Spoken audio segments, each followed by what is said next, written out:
তো মাঝে মধ্যে আমি যখন ট্রেনের মধ্যে প্রবেশ করি বা ট্রেনে সফর করি ব্যতিক্রম এক আধ দিন, তো দেখা যাচ্ছে প্রোগ্রাম সেরে রাত্রি 1:30টার সময় ট্রেনে উঠেছি, আর আমি দেখছি আমার মাথায় টুপি আছে। আমি ট্রেনে সফর করলে পাঞ্জাবি পায়জামা পরি না, আমি জামার প্যান্ট পরি, আর ঘাড়ে একটা সবসময় ল্যাপটপের ব্যাগ থাকে।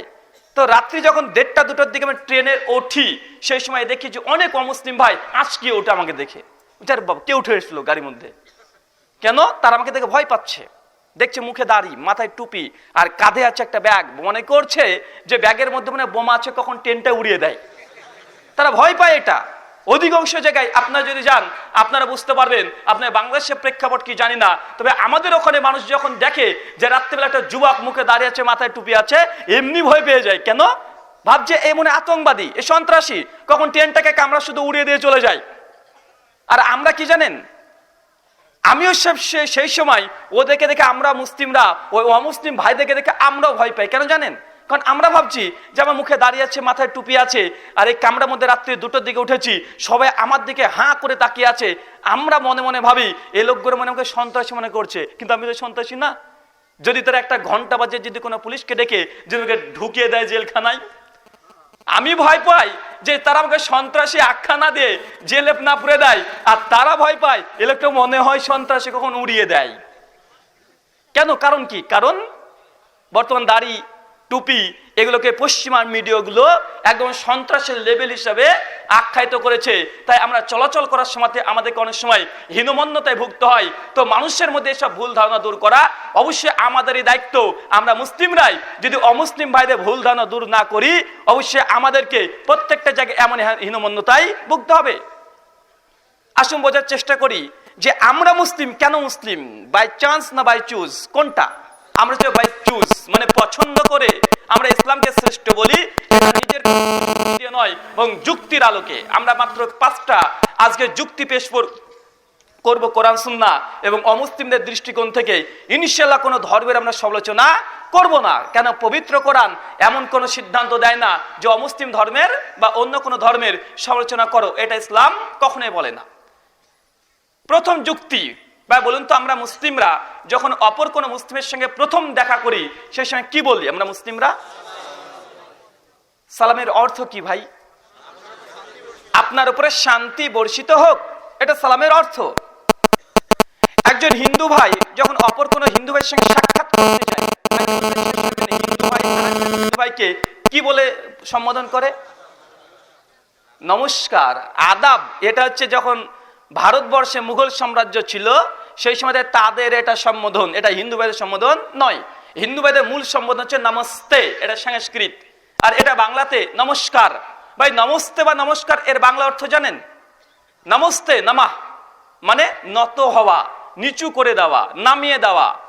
স্তে তোমার প্রতি মাথা নত করলাম। নমস্তের মানে কি? তোমার প্রতি মাথা নত করলাম, এর হচ্ছে নমস্তের অনুবাদ।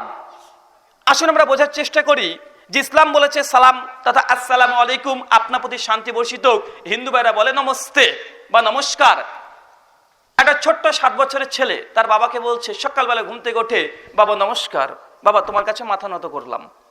তর্কের খাতিরে ধরে নিলাম, ঠিক আছে, বড়দেরকে ছোটরা সম্মান করেছে, নমস্কার বলেছে, মাথা নত করেছে, তর্কের খাতিরে ধরে নিলাম, ঠিক আছে। এখন বলুন তো তার বাবা কি বলবে? বেটা নমস্কার, বেটা তোর কাছে মাথা নত করলাম। ভাই বলতে পারবে? ভাই যদিও বলে এটা সাংঘর্ষিক হবে কি হবে না? 100% সাংঘর্ষিক হবে। তার মানে বোঝা গেল এই সম্বোধনটা শুধু ছোটরাই বড়দেরকে করতে পারে, বড়রা ছোটদেরকে করতে পারবে না। আরেকটা উদাহরণ দেখেন যে সকালবেলাতে শিক্ষক চলে গেছে স্কুলে, আর সমস্ত ছাত্র দাঁড়িয়ে তখন বলছে নমস্কার স্যার। শিক্ষক কি বলবে? নমস্কার ছাত্রদেরকে বলবে যে তোদেরকেও নমস্কার। শিক্ষককে ছাত্ররা বলছে যে স্যার আপনার কাছে মাথা নত করলাম। শিক্ষক গুরুজি তাকে তর্কের ক্ষেত্রে ধরে নিলাম বলতে পারে, কিন্তু ছাত্রকে শিক্ষক ভাই বলতে পারবে? তার মানে বোঝা গেল এই সম্বোধনটি যেটা হিন্দু ভাইরা দিয়ে থাকে এটা একটা নির্দিষ্ট, মানে শুধুমাত্র ছোটরা বড়দেরকে করতে পারে, বড়রা ছোটদেরকে করলে এটা সাংঘর্ষিক হবে। আসলে আমরা আরেকটা বিষয় দেখি, বিশেষ করে আমরা আধুনিক কালচার বা ওয়েস্টার্ন কালচারে যারা বসবাস করি, যারা আমরা একটু মোটামুটি ইংরেজি যদি 2-4টে বলতে পারি, আমরা মনে করি নিজেদেরকে যে আমরা অনেক বড় শিক্ষিত হয়ে গেছি। বা এমন মানুষ আছে না? নাই? আছে না? এমন মানুষ হচ্ছে দেখবেন কথা বলছে কিছুটা ইংরেজি কিছুটা বাংলা, এমন ভাবে বলে ওটাকে অনেকে নাম দিয়েছে বাংলিশ। ইংলিশ না বাংলিশ, মানে প্রথমে বাংলা শেষে লিশ, মানে প্রথমে বাংলা দিয়ে শুরু করে ইংরেজি দিয়ে শেষ করবে, এটার নাম হচ্ছে বাংলিশ। ভাই এমন মানুষদেরকে সবচেয়ে বড় মডার্ন কালচার বলে কি বলে না বলে? তো আমরা আধুনিক শিক্ষায় যারা শিক্ষিত, দেখুন আমরা যে সম্বোধনগুলো ব্যবহার করছি বা খ্রিস্টানরা বিশেষ করে ব্যবহার করে, প্রথমে ঘুম থেকে উঠে কি বলে ভাই? Good morning, good afternoon, good evening, good night. ভাই ব্যবহার করি কি করি না? আমরা করছি। তবে বলুন তো এই শব্দগুলো একটু বিশ্লেষণ করে দেখেন যে গুড মর্নিং মানে শুভ সকাল। ধরা যাক সকালবেলাতে আপনি আপনার স্ত্রীর সঙ্গে কিছুটা নিয়ে আলোচনা করছিলেন, হঠাৎ আপনার রাগ উঠে গেছে, স্ত্রীর সঙ্গে অনেক ঝামেলা করেছেন, এমন ঝামেলা করেছেন তাকে দুটো থাপ্পড় মেরে দিয়েছেন, এমনকি তালাক দেবেন এতটা পর্যন্ত চলে গেছেন। অবশেষে তখন আপনি বাড়ি থেকে বেরিয়ে চলে এসেছেন স্কুলে, স্কুলে যেই ঢুকেছেন আর ছাত্র, ভাই বলুন তো কেমন লাগবে? ওর সকালটা গুড ছিল। এখন যে ছাত্র যদি ঘুম থেকে মানে স্কুলে গিয়ে শিক্ষককে বলে যে গুড মর্নিং স্যার, বা ওর সকালটা গুড ছিল, জি না? তো এটা অবশ্যই 100% সাংঘর্ষিক কি সাংঘর্ষিক নয়? অবশ্যই সাংঘর্ষিক। মানে এই সম্বোধনটা স্থান কালপাত্র সময় ভেদে এর পরিবর্তন ঘটবে। আপনি সকালবেলা বাড়ি থেকে বের হয়েছেন, আমি আপনাকে ফোন করে বললাম, বা আপনার একটা বন্ধু ফোন করে বলল যে ভাই আমার বাবাটা মারা গেছে, আপনি সঙ্গে সঙ্গে ইন্না লীলা পরে আপনি চলে গেছেন তার বাড়িতে, গিয়েছে মানুষ সকলে কাঁদাকাটি করছে, শোকাহত অবস্থায় সবাই কাঁদছে, আপনি সঙ্গে সঙ্গে বন্ধুকে দেখতে পেয়েছেন, বন্ধুও কাঁদছে, গিয়ে তখন বলছেন বন্ধু গুড মর্নিং, তোর বাবা মারা গেছে। ভাই বলতে পারবেন? বলেন, যুক্তি আলোকে আসেন যে আপনার বাবা মারা গেছে, বন্ধুর বাবা মারা গেছে, সকালবেলায় দেখতে গিয়েছেন, তাকে গুড মর্নিং বন্ধু তোর বাবা মারা গেছে এ কথা বলতে পারবেন? পারবেন না। কেন? তার সকালটা গুড নয়। এখন বলতে পারেন না সকাল গুড নয় এই জন্য গুড ব্যবহার করবো না, তো গিয়ে বলুন ব্যাড মর্নিং ভাই তোর বাবা মারা গেছে। ভাই বলতে পারবেন? মানে ব্যাড মর্নিং মানে খারাপ সকাল। তারপরে বোঝা যাচ্ছে এই সম্বোধনগুলো স্থান কালপাত্র সময় ভেদে এর পরিবর্তন হতে পারে, কিন্তু মহান সত্তা আল্লাহ সুবহানাহু পক্ষ থেকে মুসলিমদেরকে এমন একটা গ্রিটিংস, এমন একটা সম্বোধন আল্লাহ শিক্ষা দিয়েছেন, বিশ্বনবীর আদর্শকে বাস্তবায়ন করা হয়েছে। সেই জিনিসটার নাম সালাম, আসসালামু আলাইকুম, মানে আপনার প্রতি শান্তি বর্ষিত হোক। এবার আপনি শুরু করেন মৃত্যুর বাড়ি থেকে শুরু করে জন্ম দিবস পর্যন্ত প্রত্যেকটা জায়গায় দেন। ভাই বন্ধু কোনো জায়গায় সাংঘর্ষিক হবে? সকালবেলা স্ত্রীর সঙ্গে ঝামেলা করেছেন, স্ত্রীকে তালাক পর্যন্ত দিয়েছেন, স্কুলে চলে এসেছেন, ছাত্র দাঁড়িয়ে বলছে আসসালামু আলাইকুম স্যার আপনি ঝামেলা করেছেন, আপনার উপরে শান্তি বর্ষিত হোক। আপনি রাগান্বিত কেন? আপনার উপরে শান্তি বর্ষিত হোক। ভাই বলুন তো এটা 100% পারফেক্ট কি পারফেক্ট নয়? 100% পারফেক্ট। আপনি বাড়ি থেকে বের হয়েছেন, আপনার বাবার সঙ্গে দেখা হয়েছে, আপনার বাবা আপনাকে বলছে যে বেটা আসসালামু আলাইকুম, বাবা তোর প্রতি শান্তি বর্ষিত হোক। আপনি বলছেন ওয়ালাইকুম আসসালাম, বাবা তোমার প্রতিও শান্তি বর্ষিত হোক। ভাই বলুন তো 100% পারফেক্ট কি পারফেক্ট নয়? স্বামী স্ত্রীকে বলবে, স্ত্রী স্বামীকে বলবে, রিক্সা চালক ভ্যান চালক সমস্ত জায়গাতে ভাই বন্ধু সালাম দেওয়া যাবে কি যাবে না? সমস্ত জীবন যাবে। আর প্রত্যেকটা জায়গায় সালাম এমন একটা সম্বোধন, আল্লাহ এমন একটা শিক্ষা দিয়েছে যে গোটা বিশ্ব জগতে যতগুলো গ্রিটিংস আছে, যতগুলো সম্বোধন আছে, আলাদা আলাদা ক্ষেত্রে তার অর্থ পরিবর্তন হয়, কিন্তু আল্লাহ একটার মাধ্যমে গোটা বিশ্ব জগতের সমস্ত সম্বোধনকে তার চেয়ে উপরে তুলে দিয়েছে এক সালাম। আপনার বাবা মারা গেছে, সকালবেলা ফোন করেছে যে বাবা ভাই আমার বাবা মারা গেছে, আপনি চলে গেছেন, দেখছেন সবাই কাটাকাটি করছে, আপনি কি যদি বলেন আসসালামু আলাইকুম ভাই তোর বাবা মারা গেছে, ওকে কি বলছেন? যে তোর বাবা মারা গেছে, তোর প্রতি শান্তি বর্ষিত, দুঃখিত সে। ব্যবন্ত মৃত্যু বাড়িতে এটা কাজে লাগবে কি লাগবে না? এমন কোনো জায়গা নেই যে সালাম দিবেন কিন্তু সাংঘর্ষিক হবে। কিন্তু আধুনিক কালচার বলেন বা পৃথিবীর অন্য কোনো রিলিজিয়ন বা ধর্মের যে সম্বোধনগুলো ব্যবহার করা হয়, ভাই দেখবেন স্থান কালপাত্র সময় এর ক্ষেত্রে পরিবর্তন হয়। ভাই এক সালাম এটাই কি প্রমাণ বহন করে না যে ইসলাম শ্রেষ্ঠত্বের দাবি অবশ্যই রাখে।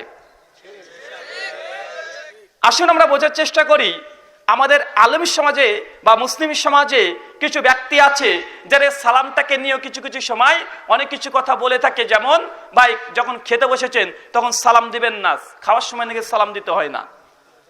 এমন একটা ঘটনা ঘটেছিল, আমি যখন ইন্ডিয়াতে প্রোগ্রাম করছিলাম, আমি ঠিক রাত্রিতে প্রোগ্রামের জন্য যেখানে বক্তাদেরকে রাখে ওই ঘরে আমি কেবল ঢুকছি, ওই সময় দেখছি যে বেশ কিছু ওলেমা তারা খাওয়া দাওয়া করছে। অনুষ্ঠানটা অবশ্যই হানাফি ভাইদের ছিল, তো আমি গিয়ে দরজাতে ঢুকে সঙ্গে সঙ্গে বলছি আসসালামু আলাইকুম। সমস্ত ওলেমারা বসে আছে, কেউ আমার উত্তর দেয় নাই। আমি তখন ভাবছি উত্তর কেন না দেয়, মানে উত্তর কেন দিল না? খাবার দাবার শেষ হয়েছে আর আমি দেখতে ছোট্ট বয়স, হালকা বয়স, আমাকে তখন বলছে কোন মাদ্রাসাতে ফারাগাত করেছো?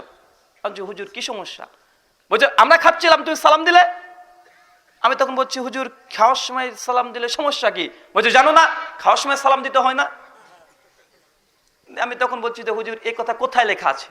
বলেন যে কোথায় লেখা আছে, যদি থাকে তো সালাম দেবো না। উনি তখন বলছেন আরে এটা আবার বলা দরকার আছে নাকি, এটা যুগ যুগ ধরে চলে আসছে, এটা জানো না, এই মশলা জানো না? আমি তখন আশ্চর্য, আমি যে হুজুর কোন জিনিসকে নাফি বা না করতে বা হারাম করতে দলিল লাগবে কি লাগবে না? লাগবে। তো আপনি দলিল দেন যে সালাম দেওয়া যাবে না যে খাবার সময়। উনি তখন কোনো কথাই বলতে চায় না, তিনি শুধু বলে যে ওই এতদিন ধরে করে আসতে না, ভুল করছি নাকি?